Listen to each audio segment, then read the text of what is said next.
Ok, tỏជំរាបសួរក៏ដូចជាសួស្តីទៅកាន់បងទាំងអស់គ្នាបាទវិលត្រឡប់មកជួបខ្ញុំបានម្ដងទៀតហើយបាទជាមួយនឹងហាងលក់ទូរស័ព្ទដៃប្រឡូរដ្ឋាភិបាលផ្សារព្រៃរបៀខេត្តតកៅពុកម៉ែបងប្អូនណាបាទបងណាដែលមានតម្រូវការលើ Oppo មួយទឹកស្អាតសំណុំស៊ីនមកខ្ចីញញតែម្ដងណាពុកម៉ែបងប្អូន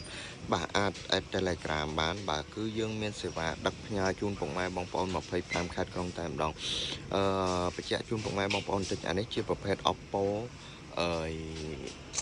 អីគេមក Oppo ជប់ចែកមើល model ផ្លេចដែរ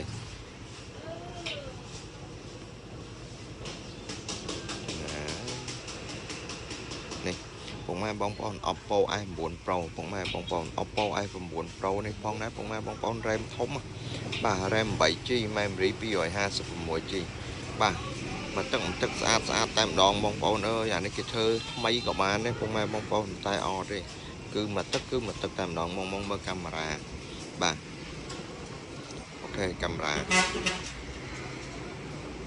ច្បាស់ពុកម៉ែបងប្អូនខ្ញុំជូតចេញបន្តិចសិនអូខេណែគេកាមេរ៉ាខ្ចីញញបាទកាមេរ៉ាក្រោយជាមួយកាមេរ៉ាមុខវិញមើលអែហ្មងចឹងរស់រាន់ឡើងពុកម៉ែបងប្អូនតែមានតម្រូវការចង់បាន RAM ធំ memory ធំបាទជាពិសេសអេក្រង់ smooth ដើរលឿនណាពុកម៉ែបងប្អូនតាក់ទងមកយើងមានសេវាដឹកផ្ញើជូនពុកម៉ែបងប្អូន25ខែចុងតែម្ដងបាច់ហើយណែមើលបាទមើលអេក្រង់គេហងដើរលឿនណាចឹងបងណាដែលមានតម្រូវការតាក់ទងមកមុនបានមុនណាបាទយើងធ្វើការប្រម៉ូសិនចំនួនមានកំណត់មានតែ4 6 7 8ដើមទេថា10ដើមចុះពុកម៉ែបងប្អូនបាទយើងមានប្រម៉ូសិនចាប់ពី 100000 ជាងឡើងពុកម៉ែបងប្អូនណាបាទ 100000 ជាងរហូតដល់ 2000000 ជាងអញ្ចឹងបងណាដែលមានតម្រូវការយើងមានច្រើនពណ៌ហ្នឹងដែរពុកម៉ែបងប្អូនស្អាតពណ៌ស្វាយក៏ស្អាតដែរអានេះស្វាយបែកខៀវទៀតពុកម៉ែបងប្អូនស្អាតដូចគ្នាអញ្ចឹងរស់រាន់ឡើងបងណាដែលមានតម្រូវការតាក់ទងមក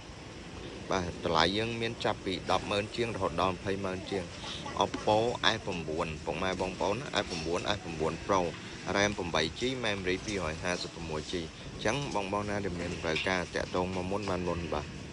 ស្អាតមែនទែនបាទមានតែប្រមាណដើមហ្នឹងទេបាទកុំភ្លេចធ្វើការប្រម៉ូសិនថែមកាដូចំនួន5មុខចែកជូនពុកម៉ែបងប្អូនទៀតបាទអរគុណ